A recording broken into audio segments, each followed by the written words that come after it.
Hi there, it's Nicole for Lawn Fawn, and today's card features the new How Have You Been stamps and coordinating dies, as well as the shaker add-on dies. And it features this little jar that is a shaker with jelly beans in it.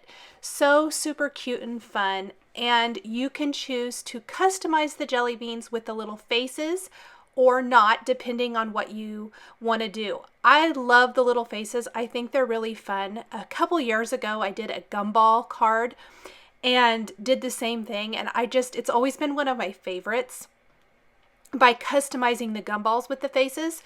And so I wanted to do that here. I'm going to start by stamping the jar, the lid, and one of the jelly beans. I'll need a whole bunch more of those on some smooth white cardstock. And then I'm going to die cut that initial frame using the jelly bean shaker add-on. That's going to create that frame. If you did not want to do a shaker, you could just use the die that coordinates with the How Have You Been stamp set and go from there and do a flat style card. I also created a sandwich from Fun Foam and Stick It and die cut that so that it'll be a layer. I've also die cut a background for the shaker from the solid shaker piece from the shaker add-on, and a die cut that same solid piece from a piece of transparency for the whole shaker. And I'm going to set all of that aside and color that in a minute. I also have stamped the kind of group of jelly beans plus some additional single ones on that Nina Solar White cardstock, and I'm coloring those in with Copic markers. I've used the Lawn Fawn Jet Black ink to stamp all of my images. It works perfect for Copic coloring. It does not bleed. It's just incredible.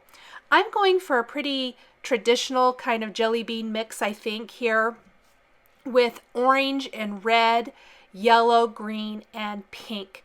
Originally, I tried to use a little bit too light of a pink for my base color. I'm only using about 2 shades per color family, and I was having a hard time blending it. So you're going to see the pink jelly bean get a little bit darker as I adjusted that to a little bit darker, lighter color, if that makes sense. And that I really think it works a little bit better. I am going to color all of these in. I am speeding through it just to kind of help make the video a little bit shorter. Very simple coloring, very simple shading.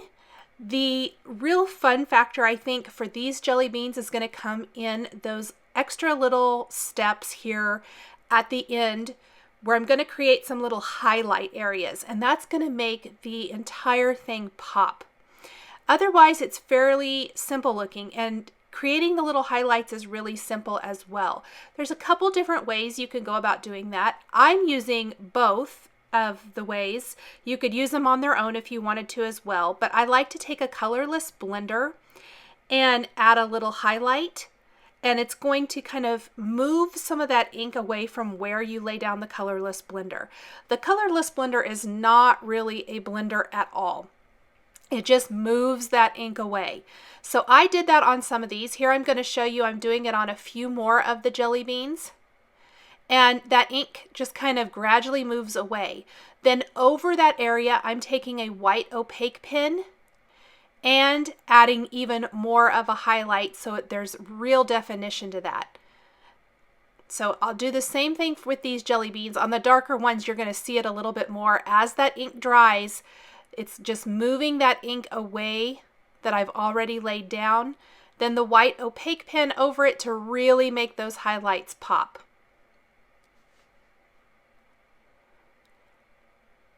Go ahead and trim apart all of my dies that I'm going to need here. I need that group, and I also need the single jelly bean, and I will die cut both of these, or all of these, I guess I should say.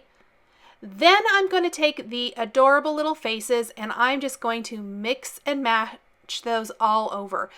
So kind of going to start with one and work my way through all of the jelly beans until they all have faces. For the little face that has a tongue sticking out, that first one I stamped, I did color in the tongue with a red Copic marker, the R46 Copic marker. I think that adds a lot to that particular design. For this group of jelly beans and also the single shakers that I'm going to put in the jar shaker, I am not going to put a layer of glossy accents on them. I could, but I really feel like it's going to make anything in the shaker stick. Even when the glossy accents is all the way dry, I just didn't want that added layer inside the jar. I wanted my jelly beans to shake around. And I'm not doing a ton of extras. I'm only doing 3. I felt that like that's all I needed for this particular shaker since I did the grouping. I just wanted some sort of movement inside of the jar shaker. But for the jelly beans that are going to be laying out in the grass, I am going to be adding glossy accents on top of those. And that's just going to give them a little extra shine and a little fun dimension. Go ahead and fill in the faces for the rest of these little jelly beans here. Make sure get the tongues all colored in. Then I'm going to just do a really light blue-green, very, very light, just along the edge where the glass is. There's not a lot you're going to see there. Also do a little gray for the top of the jar. And for the jar lid, it's going to be even darker. I'm using some cool grays to color this in. And then once I kind of have everything all ready to go, I will put a little Wink of Stella clear glitter brush pen over the jar lid, and it's going to give it a little subtle sparkle and shine. Instead of putting the lid on my jar, it's going to be tipped off to the side in the grass, and of course I'll have jelly beans spilling out into the grass, which I think is kind of fun. For the background, I am going to lay down just a little bit more of that blue-green 000, and my marker is getting a little dry. I definitely need a refill. I went over this with my colorless blender. It only gives a hint of color. I probably could have even gone darker. I didn't. Most of the shaker is taken up with the jelly beans, so I didn't worry about it much. My background was created from the large stitched rectangle die, the A2 size die cut from some of my very favorite new pattern papers from the Watercolor Wishes collection. So the background's kind of a teal blue sky. I die cut another rectangle from one of the light green papers and then took the simple grassy hillsides new dies, and using one of those, I went ahead and created 2 borders to tuck my jar and jelly beans and all of that in. I'm going to grab my Misty now, and on my background, I've laid out a couple of the greetings from the How Have You Been stamp set, plus I'm going to grab a scripty hello greeting from the Yay Kites stamp set, previously released a few months ago, but I love how it works with the rest of the greetings I'm using here. So the greeting will read, hello, bean meaning to say how you been. And I just think it's cute. It's a fun little kind of punny play on words and just super cute like Lawn Fawn is known for. I'm going to start with the 2 phrases from the How Have You Been stamp set. I'm using the Misty to stamp those on my background. I'll go ahead and remove those and then stamp the scripty word with the Lawn Fawn Mermaid ink. I did that twice to make it nice and dark. The background grass, the taller one of the 2, is going to be adhered directly to the background rectangle. And then I'm going to put 2 layers on the back of the grass. I'm only showing one here, but once I got my shaker put together, the fun foam was thick enough I really needed 2. So I ended up having to pop off that top layer. I used a little undo to do that, and go ahead and pop that grassy layer up a little bit more. I'm using some of the Scrap Perfect Best Glue Ever to attach the transparency to the back of the jar frame. Removing the backing paper from the sticket that I used or adhered to the fun foam.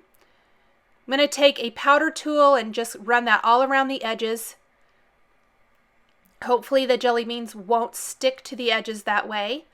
Adhere my jelly beans, the grouping of them, to the background. I'm going to put 3 individual jelly beans in the shaker. Before I do that, I think they all need faces too, to kind of go with the whole theme I've got. So I'll go ahead and add faces to these three little guys before I put their shaker together. So again, just adding those little faces to each of these. I really love that you can customize them if you want to, or you do not have to use them. It gives you a lot more options with a single stamp set. Without the faces, it could be a little less cutesy. So if you don't want to add those, you don't have to. I'm going to go ahead and put the jelly beans in the shaker, remove the other side of the stick-it, and then take the backing or the backer to the shaker to the jar and flip it over. Super easy to create an adorable little shaker there. So here's where I want to tuck that jar into my grass, and I realized that it was going to look kind of funky. So I am going to double up the fun foam on the back of that grass border. I'm going to tuck my jar here, and then I did take some undo and pop off that top grass layer and just doubled up the adhesive. That way I didn't have to redo anything or tear up my whole background. I also tucked my jar lid in there, used a little foam adhesive to tuck it behind the grass. I'm using that Best Glue Ever from Scrap Perfect to attach the single individual jelly beans all over my background, adding faces to those as well. Little images like this are little die cut stamped images that are really difficult to put a tape runner on the back of. A liquid glue will work perfect. I use lots of different glues, but this is a fantastic glue. It dries matte and clear, so you're not going to see it if any of it maybe gets outside of the edges a little bit. I'm also adding highlights to all of these jelly beans, faces to all of these jelly beans. I did stamp and color a few additional jelly beans, more than what I had originally done at the beginning of the video, because I really felt like I needed a whole bunch out in the grass, almost like the jelly bean jar exploded everywhere.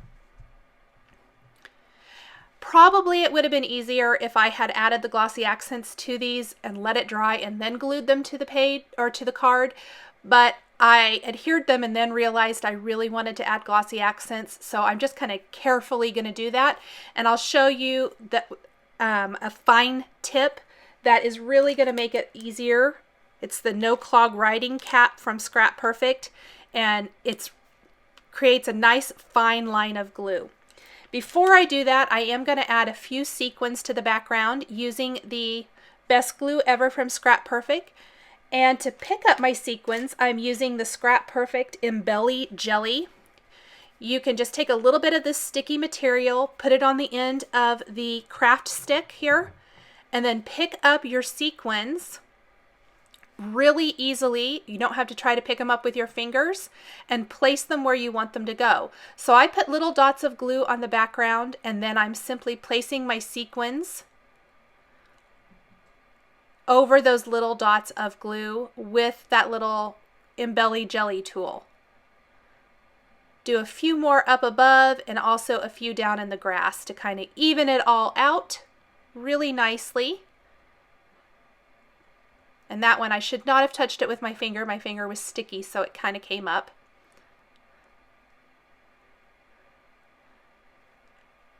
Just a few more down here. I always like to add a little scattering of something. I felt like it needed just a little something. These are some sparkling clear sequins from Pretty Pink Posh.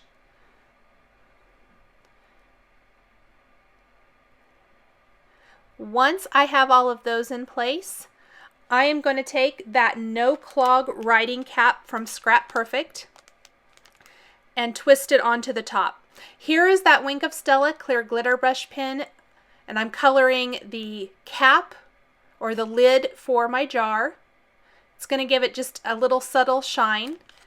And then I'm taking some tweezers, removing the cap from my glossy accents, the little mini, and then you can see it'll draw this really fine, thin line. You can use it on all kinds of different products, glitter glues or things like that, that this cap will fit. I just put it on my glossy accents because it's got this great little lid with a needle that will help keep it from clogging. That's why it's a no clog. It's fantastic. Drawing a little glossy accents over each of these jelly beans. I'm going to set that aside to dry, place this whole thing on a white side fold card base, and that will finish up this jelly bean shaker card showcasing the How Have You Been stamps and dies and shaker add-on dies from Lawn Fawn. The supplies I used to create this card are listed and linked below the video here on YouTube.